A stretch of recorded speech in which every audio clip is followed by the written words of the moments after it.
show is brought to you by our friends at Massage Magazine Insurance Plus. Massage Magazine has been exploring touch therapies for over 25 years and has used that industry knowledge to develop the best value liability insurance in the business. And I want to thank Eric Dalton for sponsoring this presentation and offering Massage Nerd listeners to a 10% discount on all his home study courses. Use the code MN10 when you check out at ericdalton.com. And another sponsor is Shalene Taylor. She turned her struggling massage therapy practice into a multi-million-dollar, multi-location success, and now is showing others how to build a purposeful and profitable massage practice. Visit www.iambiz.com. Welcome, everybody. Tonight we have Annie Powell from the World Skin Project. And welcome tonight, Annie. Hi, thanks. Hi. So how did you get involved in the World Skin Project then? So I want to say back in 2003 when I was actually in massage therapy school myself, I had a teacher, an awesome teacher, Scott Raymond. He was demonstrating a technique on my back, and he happened to notice a black spot, and he knew that I had a history of some skin cancer, basal cell carcinoma, and he happened to have a camera phone. He took a picture of the spot on my back, and I was able to go to the dermatologist and find out that I had stage 3 melanoma just over my lung. It took about 4 procedures to get the tumor out of my back. And then Scott and I decided to collaborate, and we realized that all massage therapists should be able to identify and address skin abnormalities on their clients. And we started the World Skin Project, and it took us quite a few years to become a nonprofit 501c3, but we were able to obtain our 501c3 in 2009, and we've been on a roll ever since. So that's the main thing that inspired you to develop this whole World Skin Project then? Yeah, the World Skin Project started with a focus solely for the massage therapy community. We realized how many massage therapists there were and how many people were being diagnosed with skin cancer and how many people we could affect in our community. And we just basically decided it was really important. So we co-founded the organization together, and we were just really driven by what had happened to me and our story together. And I basically was told by a dermatologist and a bunch of plastic surgeons at Mass General Hospital that a massage therapist saved my life. So we just figured we could affect many other people. Yeah, literally. So, Sure. Yep. And then with skin cancer, one thing about a massage therapist, a lot of times we're afraid to diagnose. I mean, of course, we can't diagnose things, but we're afraid to go with that fine line. How do you get around that then? Well, our curriculum was written by Dr. Jeffrey Foreman. He's one of the vice presidents of the World Skin Project. He's a PhD, and he also is a professor at De Anza College. He runs the massage therapy program there out in San Jose, California.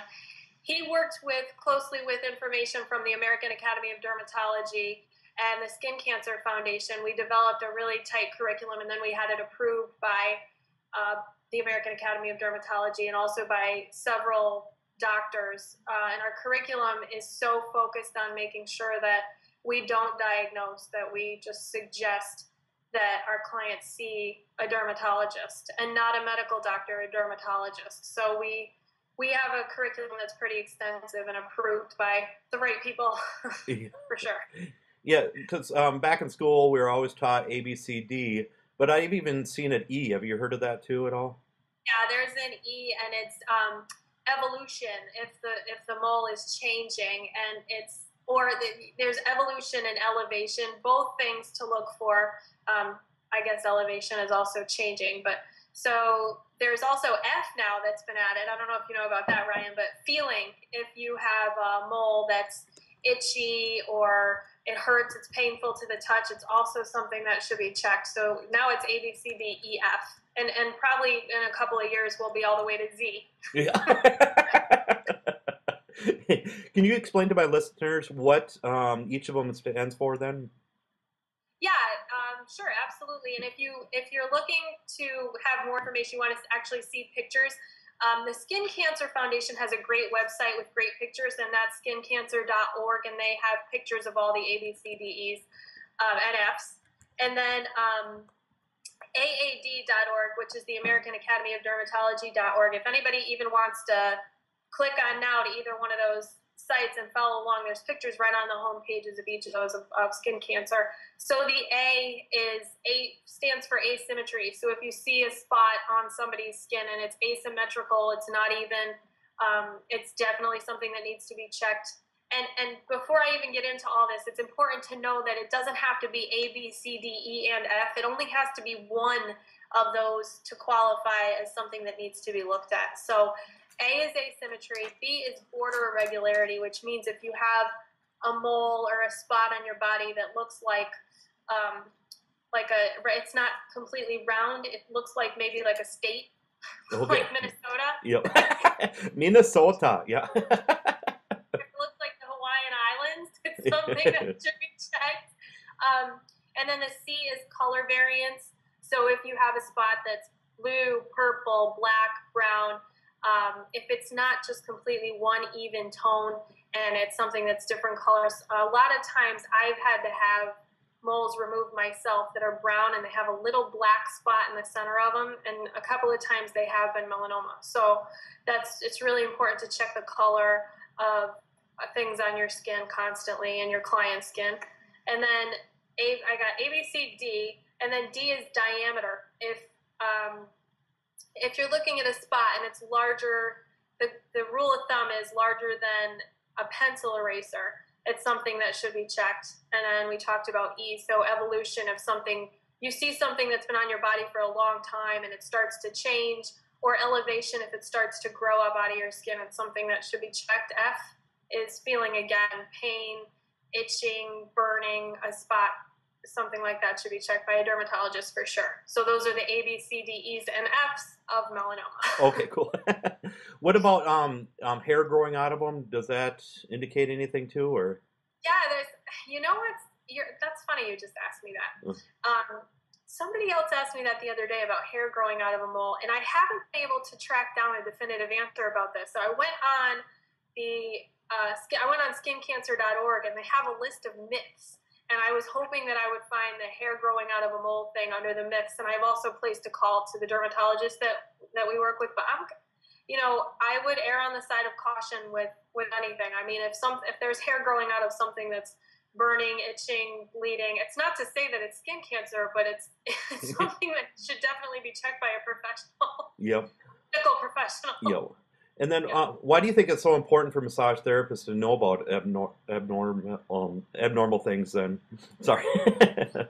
Okay. I guess lately I've been when I'm going out and I'm teaching these workshops and asking for feedback, I'm starting to realize that a lot of massage therapists are terrified to tell their clients. A lot. Yeah, I'm not saying all of them because there are so many that are so good about it. Obviously, somebody like Scott who took care of me the best way he could. There are a lot of massage therapists who feel that they're crossing legal boundaries, they're crossing ethical boundaries, so they won't say anything to their clients. And I've heard, it's not just the massage community now that we're focused on. I was actually having my eyebrows waxed in Ohio, and I tell this story when I teach my workshops, so people have heard this before. And the esthetician took the wax, put it on my eyebrow, and she pulled the hair out of my eyebrow, and she noticed after she pulled that I had a scar around my eye, and she said to me, "What is that?" And I said, "Oh, it's a scar from where I had melanoma." And she didn't know what melanoma was, and this is a licensed esthetician. So it starts off, you realize massage therapists need to know about this because a massage therapist saved my life. But then going around and learning that people are they just don't have the knowledge that they need about skin. It's not just skin cancer, it's skin abnormalities, even, things that are contagious and fungal. It's just there's such a lack of education about the skin. And definitely as a massage therapist, you can't do your job without answering to the skin. You can't get into your work without getting through that layer. So we have a responsibility to the skin for sure as massage therapists. Yeah, because I remember back in the day, in the 90s, when I went to massage school, I mean, they put the fear in us about diagnosing and everything else, so a lot of us won't even mention anything about those things. So that's I also remember I was in school a decade ago, and I remember learning so much about don't ever diagnose, make sure you don't diagnose, and we're definitely not encouraging anybody to diagnose skin cancer, what our goal is to make sure that massage therapists are aware of what skin cancers look like, what skin or abnormalities look like, even for their own protection, to make sure that, you know, you're not touching something that could be contagious, or, you know, you're not touching something that you could spread on your client. It's not just about the skin cancer, but it's about knowing more about skin. And it's also, you know, we're starting to realize there's a lack of understanding of even what we're putting on our client's skin, the products that we use, and, you know, how those affect certain skin types. And people with skin cancer, there are certain products they can't have on their skin. So we get into all that in our workshops. So yeah, but that, I can't even remember what the question was, but that was the answer to it. Yeah. And then even when diagnosing and stuff, I mean, I'm not diagnosing, but when you're mentioning anything about these, do you have to be really careful about saying the word even cancer at all? Yeah, I actually, we don't, our curriculum, we don't teach people to say the word cancer. We just encourage people to say that, you know, I'm noticing something on your skin, and it's something that looks abnormal to me, and it's something I feel that you should have a doctor take a look at, and that's basically the end of it there. So you put the responsibility becomes the client's after that, but, you know, document that you said what you said. And there are a lot of times people have clients, you know, that come in every single week, and you can actually watch something change on somebody's skin. And if you are, our message is, if you are not informing your client of what you see, and it's something that they may not be able to see, like I was not able to see that spot on my back at all. It was over a spot that even if I looked in the mirror, I couldn't see that. You can be the first line of defense against skin cancer on your client, and you're privy to this person's skin for an hour or an hour and a half every week, and you're watching something change. Not only is it your responsibility to tell them about it, it's also your right to tell them about it. You are part of their healthcare team, and that's what we encourage. If Scott hadn't seen that spot on my back, I most likely would not be sitting here tonight talking to you. Oh. So yeah, it's just really important. And what if you you recommend them to get it checked out, and they come back for another treatment, and then they don't get it checked out? Where does the responsibility lie then? The responsibility lies with the client. I think that if you tell them once, I'm aware of this spot that you have in your back, and I'm encouraging you to talk to a dermatologist about this. And then if they come back and you ask them, you know, how did it work out? How are things going with this? And they don't have it checked. I mean, it's on the client to have, you know, it's definitely the client's responsibility to go and have something like that checked out by a dermatologist.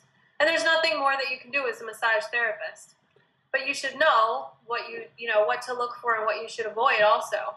Yep. And what are some of what are some of the major types of skin cancer then? So the three main types of skin cancer are basal cell carcinoma, and that's the one I think that when most people, I'm learning now as I'm out educating and talking to people about this every day, most people think that skin cancer is all basal cell carcinoma. Basal cell carcinoma is a mole that changed or bled, and it's not spreading. It's not able to spread into the organs or the lymph or the blood. Basal cell carcinoma is the kind of cancer that you cut out and it's gone out of your skin. However, basal cell carcinoma can be very disfiguring to have a procedure. If you have basal cell carcinoma on your nose or on your ear, it definitely needs to come out. It needs to come out so there can be further pathology done on it to make sure that it's not something else. So even if you have a basal cell carcinoma, and you know, my favorite very sarcastically said thing that people say all the time is, well, it's just skin cancer. You know, it's just skin cancer. It's not just skin cancer. It's, at the very least, if you're diagnosed with even basal cell carcinoma, it can be disfiguring. And then the second type of skin cancer is squamous cell carcinoma. That's the scaly, crusty type of skin cancer, mostly seen on elderly people. I actually have a family member who had squamous cell carcinoma, and it was spreading through her ear, and she ended up having her ear removed. So that's also squamous cell carcinoma can actually be deadly in very, very few cases, but it can spread and be deadly. And then melanoma is the most dangerous. But melanoma, when it's caught in its earliest stages, is very curable. It has between a 95 to 99% cure rate caught in its earliest stages. So that's where, as a massage therapist, you come in here to be the first line of defense of what could otherwise be deadly. You come in and, you know, you see a melanoma on somebody's skin and it's in its earliest stages. Again, that's where massage therapists come in with their right and responsibility to inform somebody. And then the melanoma is the A, B, C, D, E's, and F's that we talked about earlier. Any of those could be signs of melanoma. But and melanoma, a couple of years ago, about 8,000 Americans died. About one person died every hour of malignant melanoma. Now it's 2 people every hour. So melanoma is a rapidly growing cancer, and it's also one of the only cancers that has a spike in diagnosis. Oh, that's so only one? Whoa. Yeah. Yeah, it's all skin cancer. So I check the statistics constantly, and according of today, according to the American Cancer Society, like I said, 2 million people this year will be diagnosed with skin cancer. And just at that rate, without the increase, just thinking about it over a decade, think about how many people are going to, you know, I did the math before, and I'm really bad at simple math, but that think about how many people you can affect as a massage therapist over the course of even 10 years of practice. So, yeah, so those are the 3 types of skin cancer. And I'm not sure about this question, but for keloids, can those develop into skin cancer too? Keloids? Yeah. No, I think keloid is isn't that just a fatty deposit? That's not, a keloid is not something that's even like I don't know, we don't talk about keloids. We talk about actinic keratosis. That's the only other thing I know that can turn into skin cancer. Actinic keratosis is like one step below the skin cancers. It's pre-cancer. But I don't believe that there's anything else. I can definitely check with the dermatologist and make that the answer to that question publicly known. Okay. Yeah, I'll write it down. Okay. I'll check into it. Okay. Just because both my daughters and my wife and all of her family members have keloids. Whenever they have any kind of scar and stuff, it turns into keloids. And keloid scar. So yeah. You're talking about keloid scar tissue. Yeah. Yeah, I have scar. I've had over 300 biopsies. I've had keloid scar tissue, and I'm not aware that can turn into skin cancer, but I will get a definitive answer from a medical professional, and I will definitely let anybody who needs to know, I'll let them know. And is there difference with the way the different kind of skin cancers look at all? Or any of those can look the same then? No, they don't really. They're actually quite different. Basal cell carcinoma it's really a mole that changes. It's one of the, you know, it's not necessarily the A, B, C, D, E's, and F's. It could be one of those. But squamous cell carcinoma is the scaly, crusty-looking skin cancer. And again, if anybody wants to see pictures of the skin cancers, they do vary. And there are great pictures on the American Academy of Dermatology website and the Skin Cancer Foundation website. Also, the World Skin Project website, we have links to tons of pictures. And on our Facebook page, we constantly post pictures of skin cancer. So if anybody wants to see the variation, I don't want to describe it verbally. I'd rather just have people take a look at one of those websites and look to see what it looks like. Okay. And then what do your classes entail then? What do the classes entail? Our workshops? Yep. Our live workshops are 4 hours. They're 4 credit hours.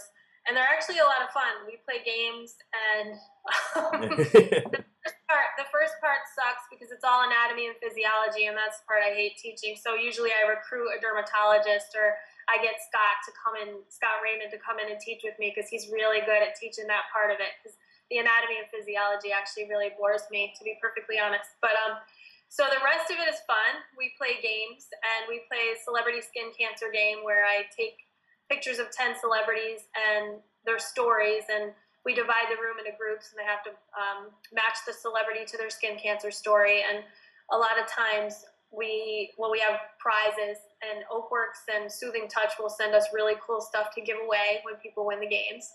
And then we do, instead of role playing, we do mole playing, and we have everybody put a fake mole on their skin, and we have them practice talking to each other as if they were clients, client massage therapists.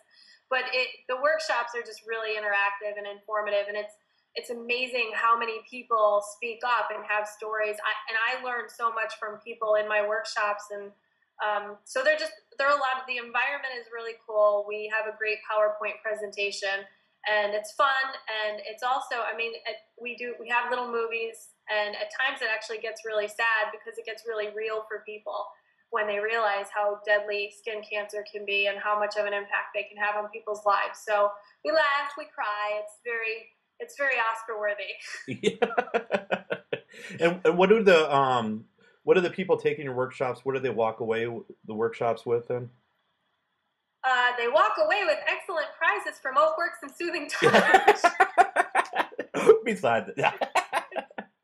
So with the objectives of the class again are to make people aware of what skin abnormalities look like. Now this is the first part of the World Skin Project. We're developing part 2 because we know we need to get, no pun intended, a deeper look into the skin. We realize what the demand is. So part 2 is under development, but the first part of our class is 4 credit hours, and so people walk away with their 4 credit hours, and also a really, really thorough knowledge of what skin cancer and skin conditions look like and how common skin cancer is, and a really, really, really thorough knowledge of how to facilitate somebody's process from the time a massage therapist sees, what they think could be a skin abnormality, skin cancer on somebody's body, all the way through helping, follow through with the dermatology, even scar tissue. We talk about what to do with scar tissue after somebody has melanomas. Like I said, I've had over 300 biopsies, so I have scar tissue everywhere, and I've learned how to teach other people how to handle skin because of that. So people walk away with a really great knowledge of how to handle skin conditions. And they definitely need that. So even in massage school, it doesn't seem like they go over it enough. Yeah, that was another one of the it's another really big topic for us too, because we've surveyed a lot of people. We've done different surveys with our students, and a lot of surveys have turned up. I mean, we've done a quiz. We actually had a doctor come in when the World Skin Project taught at the National Convention in Minneapolis, the AMTA National Convention, in, I want to say it was September of 2010. 10, yep. Yeah. Yep. We were there, and we had a dermatologist from Boston Med travel with us. She did a survey there, Dr. Shannon Campbell, and we handed the survey out in the beginning of our workshop, and it was a quiz actually to see what people knew about skin conditions, and basically nobody passed it. And I think we had over 150 students. So we've uncovered that there's definitely a need in the field to learn more about the skin and what we're actually looking at when we're looking at somebody's skin. So pretty interesting. There's definitely a need for it. And then how are you guys funded then? Grassroots. We are completely underfunded. Again, when I started this with Scott, we never imagined that we would be as big as we are, and or we'd be in so much demand. But we have fundraisers. We've done like bowling fundraisers and things like that to raise money to get us to conventions. But I mean, we don't. Our workshops we're for suggested donation, and we don't really take a lot of money in through the workshops. So we do grassroots fundraising stuff, but we're going to start encouraging the massage community. Now, we've had people from outside the massage community helping us fund the organization, but we realize we really need to reach into the massage community and ask for the help from the massage therapists who benefit from this more. So we're going to start focusing on having people run fundraisers for us in different states and working with AMTA and ABMP and asking for help that way. And the World Skin Project's come a long way. We were, as Scott likes to call us, we were a bunch of kids running down a hill, and we've really come to terms with things we need to do to change the organization. So we've hired an accountant and an attorney, and so we're hopefully going to pull it together with our funding this year and try to work things out. But yeah, we're funded by donations, so if anybody wants to donate, there's a donation tab on the worldskinproject.org website, and we love to have donations come in at this point in time. And have you gotten into the spa world much then? Yeah, lately we've taught at some spas. We taught at some spas in Connecticut, and we gained a huge knowledge at the lack of education about the skin at spas. So we're definitely looking to get into spas. We've been contacted by iSpa. We're going to work with iSpa and try to get to some of their conventions to teach spa professionals and spa personnel now. So we're getting into that, and yeah, I'm teaching at some spas here in Hawaii. I don't know if nobody. I don't think anybody knew. That's actually daylight behind me. I'm in Hawaii, and I'm teaching at some of the resorts here, and I'm teaching at the Maui Therapeutic School of Massage. I'll be teaching there next week, and yeah, so we're getting into spas. We're getting into the spa world. There's a huge need for it in the spa world. Again, like I said, with the estheticians, hairstylists, nail technicians. I've actually had melanoma under my toe. I just had my baby toe removed last month before I came out to Hawaii because I had a melanoma under my toenail. So even nail technicians it's important for everybody in the spa community to know what they're looking at too when they're looking at somebody's skin. Yeah, definitely. And then for estheticians, for their schooling, do you know much about their schooling, if they go over skin cancers and stuff? I've heard different things in different places.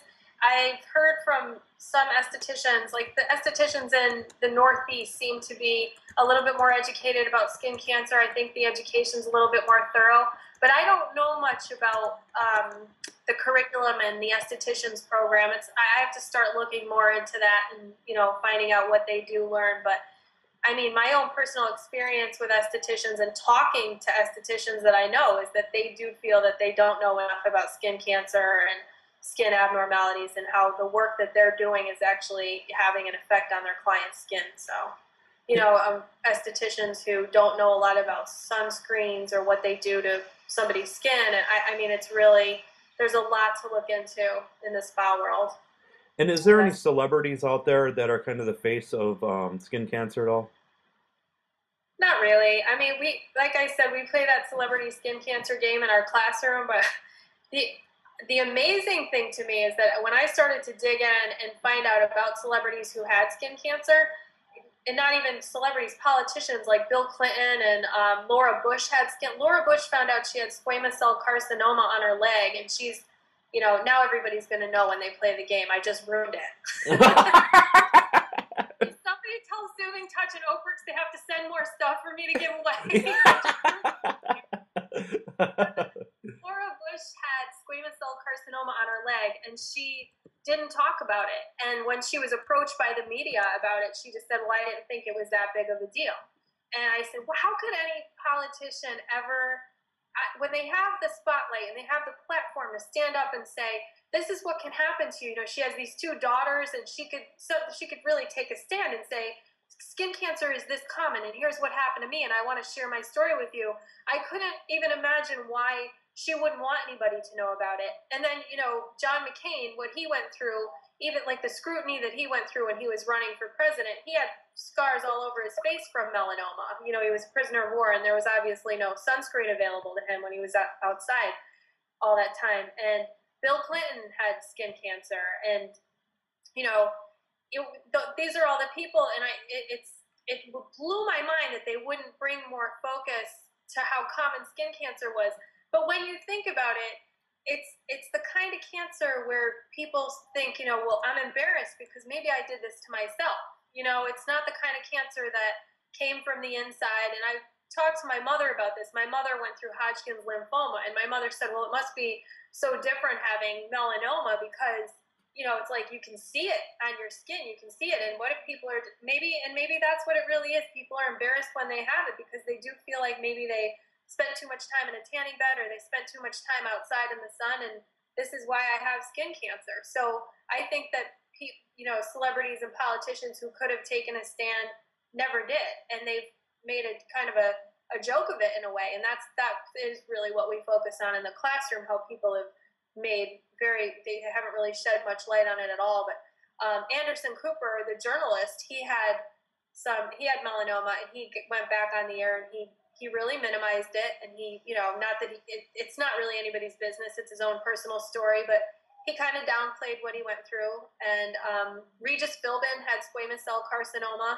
And he kind of downplayed what he went through also, just said, yeah, I had some surgery on my hand, and, you know, I mean, it's something that could have spread and it could have been really deadly. This is just and I think that's why the awareness isn't there. It's kind of like the same thing with lung cancer and cigarette smoking, you know, because it's that kind of connotation that I think people are afraid of. So no, celebrities, there hasn't been much, I would say no, there's not a face of skin cancer for a celebrity. Khloe Kardashian, maybe she talked about it, her battle with melanoma a little bit, but she's really recently the only person I know of. Okay. And then Herb in the chat asks, are there any warning signs that really stick out? Any warning signs? Yeah, for if they possibly have skin cancer and stuff. You mean like warning signs other than on their skin? Yeah. So, I mean, if somebody's in advanced stages of melanoma, they'll have the symptoms of, you know, an advanced stage cancer patient. We show a video in our workshop of a Marine that was misdiagnosed with melanoma, and he was in advanced stages, and he had been diagnosed with a wart. He was misdiagnosed in the military, and it was a wart that they told him he had, and it wasn't. It was a stage 4. It turned into a stage 4 melanoma. It spread through the stages, and I mean, hair loss, weight loss, nausea, everything that comes along with advanced stage cancer for a melanoma patient. But other than touching a mole and having a sensation in it that doesn't feel right, there's really no, you know, there aren't any symptoms that come along with early stages of skin cancer. And for like melanoma, do people usually go through chemotherapy, or are there other treatments out there that people usually use? Yeah, now there are actually a lot of new drugs that are on the market that are some being tested, some approved for advanced stage melanoma. Depending on if you have a certain genetic mutation, these drugs can actually, quote unquote, cure you of melanoma. We're not 100% sure if, you know, long term how that works because it's all new stuff. But yeah, some melanoma patients have to go through chemo. Some melanoma patients have to inject themselves with their own chemo. I've had to go through radiation. There's, you know, it's definitely a long term. It's not the kind of cancer that you just cut out and you move on. Even if it's basal cell carcinoma, it's pretty much a life sentence. You're constantly having to check your skin and be really cautious going out in the sun and making sure that you don't screw up and not put sunscreen on your chest and on your nose and on the back of your ears. I mean, it's not something that's just that simple. That it's a walk in the park. So it's definitely really important to make sure that you check yourself and your clients all the time. And do you know the stats at all? Let's say you've had skin cancer before. What are the odds of you having it again? They're really high. So if you've had if you have more than 50 moles, I mean, these are things that if people are curious about this and want to learn more about all these things, I really encourage people to go on the American Academy of Dermatology's website and the Skin Cancer Foundation's website, because the Skin Cancer Foundation just did their website over, and there's some really great new mind-blowing statistics, and it's really easy to read. But people who have more than 50 moles on their body, and I love this because every time I say this, people start counting the moles. If you have more than 50 moles on your body, that's called dysplastic nevus syndrome. And having more than 50 moles on your body makes you more susceptible to skin cancer. So those are the kind of things to look for. And yes, if you've had basal cell carcinoma, you're a candidate for basal cell carcinoma. You're a candidate for skin cancer. If you have light skin and light hair and green eyes, you're a candidate. You know that you're more likely to get skin cancer. But at the same time, skin cancer doesn't discriminate. I love to tell everybody this. Bob Marley actually died of skin cancer, so it's not all about Caucasian, light skin, freckles, the Irish, like people think. Skin cancer does not discriminate. And actually, on the American Cancer Society's website, or I'm sorry, the Skin Cancer Foundation's website, there's a great article called Skin of Color. And it talks about how it's more deadly for people who have darker skin to have skin cancer, melanoma, because it's hard to see, it's hard to detect, and a lot of times people with dark skin, Italian skin, olive skin, black skin, Puerto Rican skin. People don't think that they can even get skin cancer, and so it's way more deadly because they're not even on the lookout for it. So, skin cancer definitely doesn't discriminate. But Yeah, and my wife, she's Filipino, and only twice she's burned in her life. But the thing is, she's not concerned at all. But I keep telling her, you should still be concerned. And go get her. yeah. Where is she right now? She's sleeping. Yeah, she has to get up at 4 a.m. So. That's the time I'll be going to bed. Yeah. And then Phyllis in the chat asks, can skin cancer show up on mucous membranes? How about the tongue? Yeah, absolutely. There's if go on the World Skin Project Facebook page. There's one bogus World Skin Project Facebook page with about 8 fans on it. I don't know where that came from because we certainly didn't develop it. But the World Skin Project Facebook page has pictures of our bracelets on it, black rubber bracelets. And if you go on there, there's a video that I post. I post it over and over again. It's called "Dear 16-Year-Old Me," and in that video, it discusses the chances of having skin cancer. Again, if you have a history of melanoma, if you have a history of dysplastic nevus syndrome, you have to constantly check your toenails, your tongue. We've had one person in one of our workshops tell us that her sister died. She had melanoma in her vagina, and you can definitely melanoma.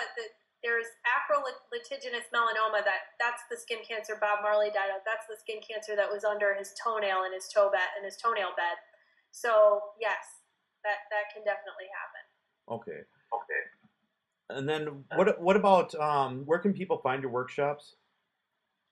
Next week we'll be at the New England Regional Conference in Boston for the AMTA. We'll be teaching 2 workshops there, Friday and Saturday. If anybody wants to come to Hawaii and take one of my workshops here, I'll be in the beginning of the week next week. I'll be in Makawao, Maui, at the Maui Therapeutic School of Massage. I'll also be teaching at the resorts here, the Westin, the Hyatt, the Sheraton. So here in Maui, coming up really soon. And then we're often invited to national conventions, and we will be present in San Diego. What is that again in April? American Massage Conference. Yeah, we're going to have some representation there. We won't be teaching any workshops or anything there, but you can find upcoming workshops on our website once it's updated. And it's theworldskinproject.org, so you can look there. But we also have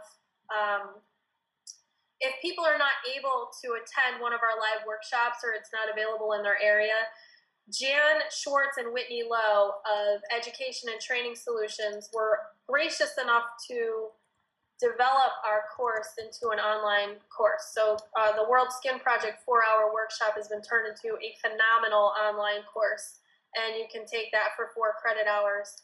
And that is on educationtrainingsolutions.com. And you can also find a link to that on the worldskinproject.org on our website too.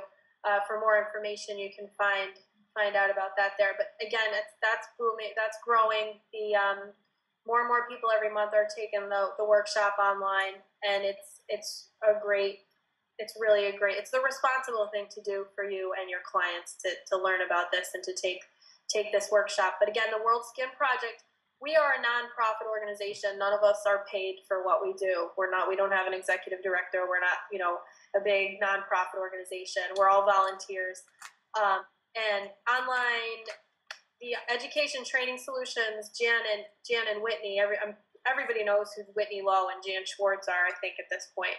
They've agreed to donate 65% of the profits that come in from the online course back to the World Skin Project, which is really amazing and a pretty awesome thing to do. So if anybody's out there and they have the means to take the online workshop, definitely take it. It's really cool too. So we've gotten good reviews about it. And you can you earn CEs from all of your classes then? Yeah, we're an NCVTMB approved provider, and you can earn 4 credit hours online and in the live workshops. Okay. And then for what's kind of little script that you tell the clients when you notice something on them? Oh, so Mm. actually, what we encourage people not to stop their massage session ever to tell anybody about anything they see on their skin. We want massage therapists to wait until the session is over, until they're done with their work. The massage is completely over and done and complete, and then you kind of just very gently approach your client and you say, are you aware that you have this on your skin? So for example, I had a spot on my arm. Are you aware that you have this spot on your arm? It doesn't look like the rest of your skin looks like, and I'm wondering if you've seen a doctor about it. If you have, okay. If you haven't, I want to help you find a dermatologist.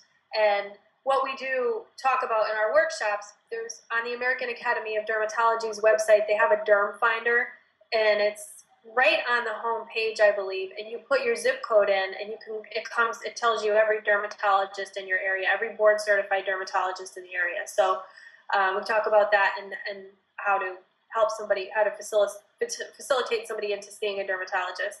And you can talk to your client about the extent of your involvement too. And a lot of people have posed the question, well, what if my client doesn't want to know? What if, they don't even want me to tell them?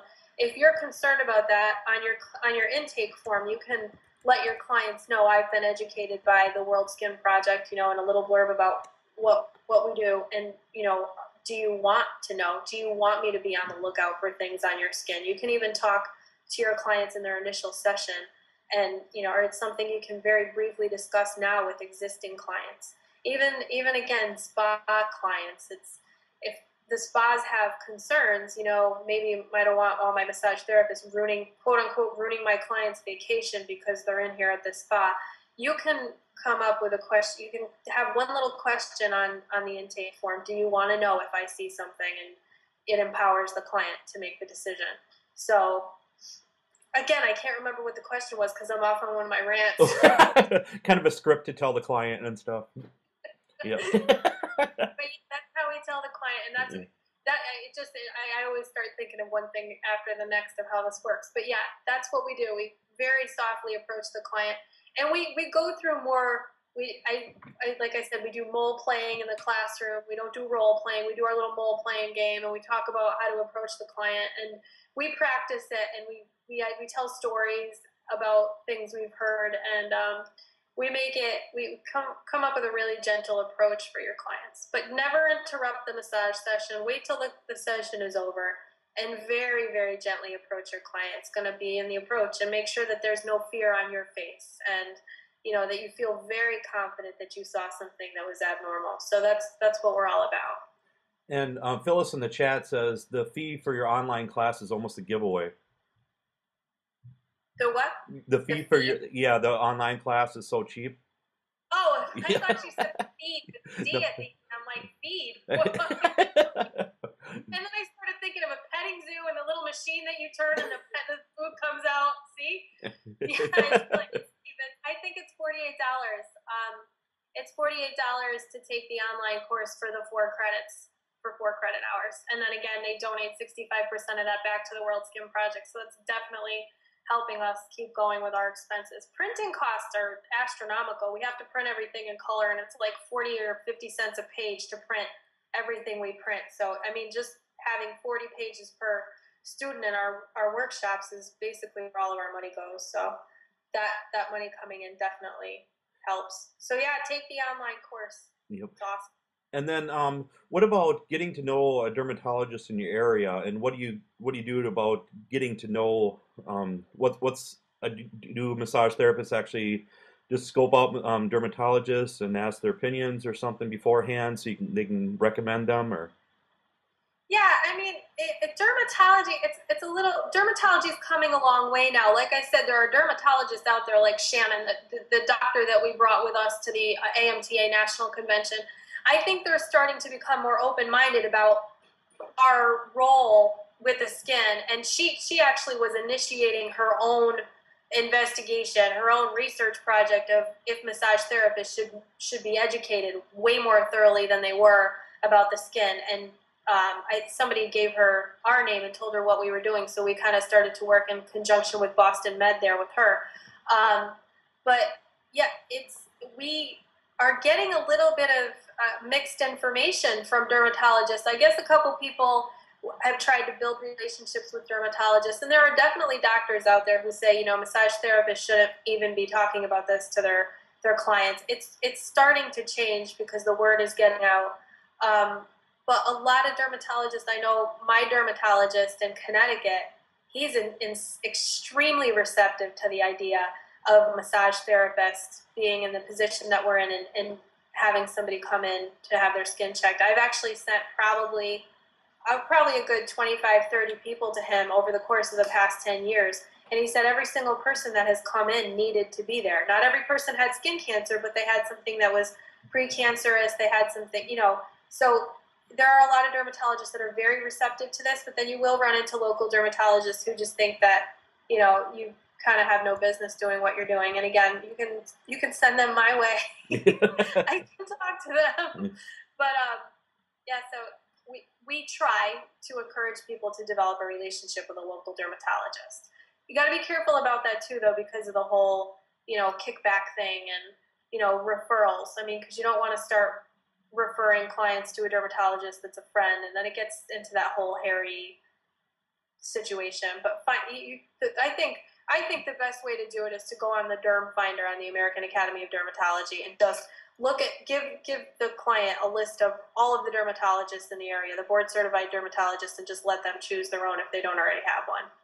And what are some success stories you've run into with people letting the clients know about their skin conditions?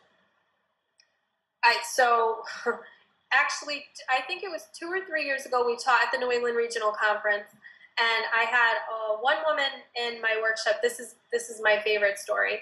She was nervous. She actually took the workshop because she hadn't said anything to a client, and she had seen the client every week, and she noticed a mole changing on her client, and she came and took the workshop, and she felt empowered to go back and explain to the client that she thought she saw something on her skin. And she's another therapist from Massachusetts who ended up basically saving somebody's life. The story mirrored mine, kind of. It was a stage 3 malignant melanoma spreading, and it was something that the client couldn't see. It was above her buttocks, and I've written about this. It's somewhere. I think it's on the website or something. But it was stage 3 malignant melanoma, and she was able to catch it in time before it turned into stage 4, into terminal cancer. So that's one of my favorite stories. But we hear stories constantly now of people who feel better about talking to their clients. They feel, more educated. It's really great because it's nonstop, and it's really, there's a lot of change happening. So it's a really good thing. Yep. And another question in the chat: if you work in a spa setting that's, say, Massage Envy, and they don't have a list of referrals, is it okay to find your own and refer them out? I don't know. I would ask the spa director. That's not something that I can answer because I don't want you to lose your job because of me. Because of me telling you something. But I don't know. You'd probably have to check to see if there's a policy. I'm not sure, but Massage Envy is usually really open to, making sure that their clients are taken care of. And I would say, talk to the spa director, or talk to somebody there at Massage Envy, or talk to your spa director if it's not Massage Envy, and find out what your policies are about referrals. But and if there's not a policy, then maybe initiating one and putting one into place. Okay. And then let's say somebody had some skin cancer removed. What's the time period of actually massaging in that area? Do you know? It depends, and that really is something that it depends first of all, it depends what kind of skin cancer it was, if it's squamous cell, how big the incision was. It's the same standard answer as any other surgery. You got to check with the doctor. You have to make sure that the site is healed. You don't want to be massaging. But I will tell you this. When my scars heal after, as a massage therapist and a melanoma patient myself, there is nothing better than having a full body massage after you have surgery, after you have a surgical procedure where your skin is cut and it just feels so disconnected. Nothing brings it back together like massage therapy. So, you know, I think just making sure with the person's dermatologist or plastic surgeon, because if they've had that kind of surgery, they've gone to a plastic surgeon at this point, just check with the doctor and check in with your client and see how they're feeling and how their healing process is going. And, you know, again, if you're concerned about anything, have your client sign a waiver. You know, but for my own personal experience with my skin cancer is that there really is nothing better after having procedures than having a massage to connect everything back together, because you know you're being cut so frequently. So. And then recently you did some videos with Oakworks. Can you explain a little bit about those videos? Yeah, I love Oakworks. I love the people at Oakworks. I went down to the factory there, the factory in Pennsylvania. I flew over there from, I think I was in Rhode Island, and I did three different videos, and I think they're on. Didn't you post them somewhere for me, Ryan? No, not that one. No, I shot a video of you at an AMTA conference. Oh yeah, that's right. Yeah. So they're on YouTube and they're on the Oakworks website. Yeah, I basically did this. I talked about what to look for as a massage therapist. I talked about a little bit about skin cancer. I told my story just in 3 different segments. And Oakworks has been extremely supportive of the World Skin Project from our inception. What they do is they donate tables and they donate sideline positioning systems. They donate buoyants.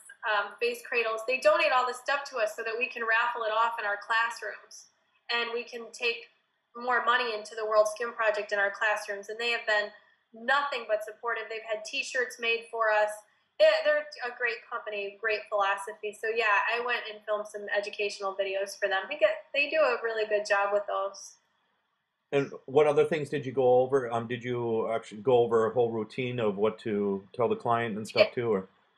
Yeah, I think that's the second video. I took a Sharpie marker, and the person at Oakworks that let me work on them, I took a Sharpie marker and drew this huge purple and red mole on her back. I still to this day don't know if she ever got it off of her back. I basically tattooed her, and I went through what to look for, how to approach the client, and yeah, what we just talked about, I did that in the video. Okay. And where do you see the future of the World Project going? We're blowing up. We're getting big. So we're on TV. We're on radio. I think that we're, now that we have honed in on what our mission is and who exactly our target is and what our demographic is, which is every massage therapist. I think that our mission is to educate every single massage therapist. However we have to by the time I'm done with all this. I'd like to see every massage therapist educated and well-versed in skin abnormalities, skin conditions, and approaching their clients, for sure. So that's where we're headed. However we have to do it, we'll get there. And have you developed any school curriculum that schools can use? We have a curriculum, and our curriculum can be used by schools. It can be used by anybody. I mean, I think people would have to talk to Jeff Foreman, Dr. Jeffrey Foreman, who developed the curriculum, about having him release it to the schools. Jeff again is the vice president of the World Skin Project. We have 2 vice presidents right now. He's one of them, and he's the director and researcher of all of our curriculum. So it'd just be a matter of getting Jeff involved and getting if anybody wanted it. But we're also willing to work with schools and come in and teach in core curriculum. We've done it. So we're willing to come in and teach current students. I'm actually going to be doing that here in Hawaii too, teaching current students just in a pathology class. I'm just going to take over the pathology class for a day. And, obviously they don't need continuing education. So. And what are some good products out there to protect from the sun? Sunscreen. I mean, what SPF, certain number? The rule of thumb for the sunscreen is that you shouldn't use anything lower than an SPF 30, but make sure that it's broad spectrum, which means that it's UVA and UVB.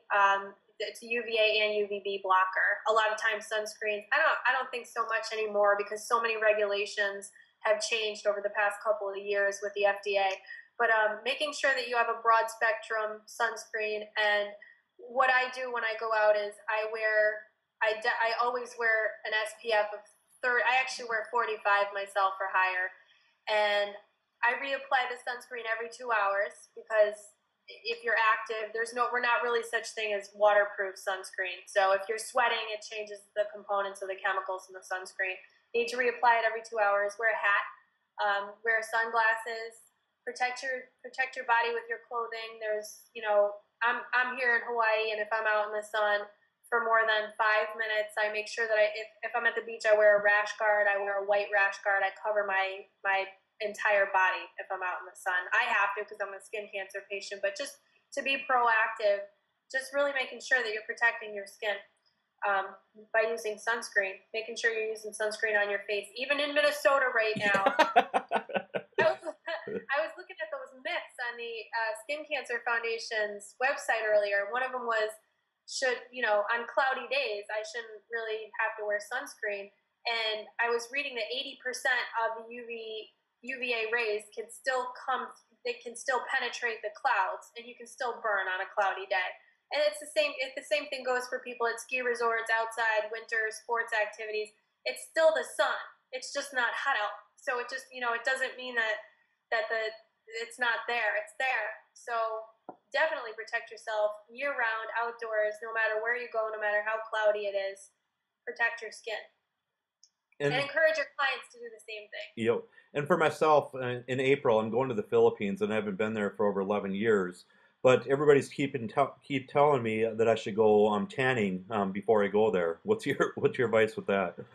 Great idea. So let's just forget everything I said over the past hour.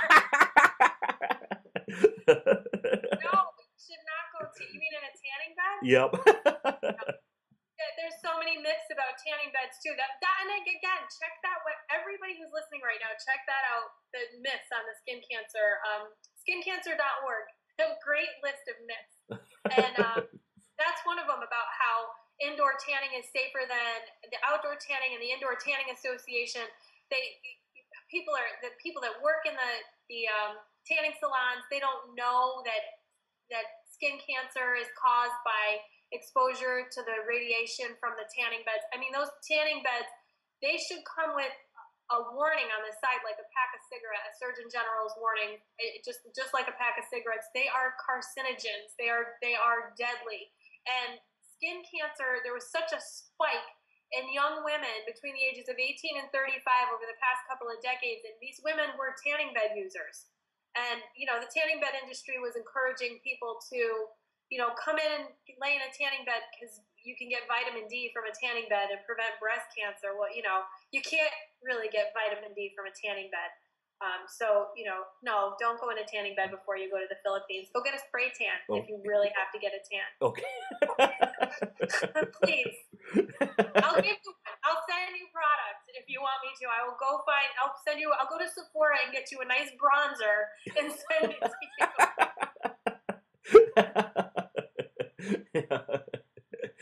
Okay, so I'll stay away from the tanning bed. Okay. Embrace your pale. Yeah. Yeah, because the last time I was there, I got severely burnt, and I was only out in the sun for less than an hour, if that. And yeah, and it really only takes one bad burn to develop skin cancer too. Yeah. So, and not good. And I remember back in the day when I had my business partner and I were thinking about having a tanning bed in there. But then we found out you have to technically keep all the records for at least 7 years of the clients that have been there, just in case they developed skin cancer and everything. So it's just too much of a liability. So we definitely didn't do that. And there you have it. Yeah. You just answered your own question. Yep.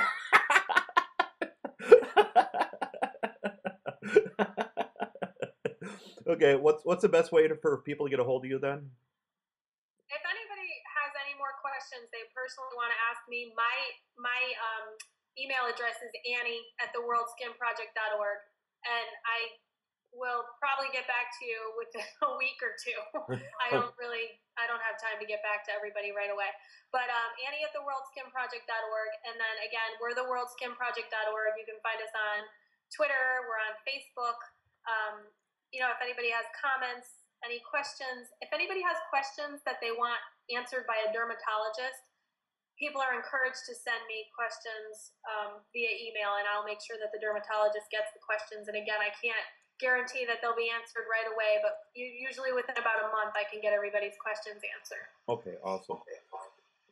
Thanks again for being on my show. You definitely educated me. Well, thank you for having me. Stay out of that tanning bed. Okay, I promise. And thanks for tan. yeah. Yeah. Yeah, thanks everyone for tuning in. Thank you so much. Thank you.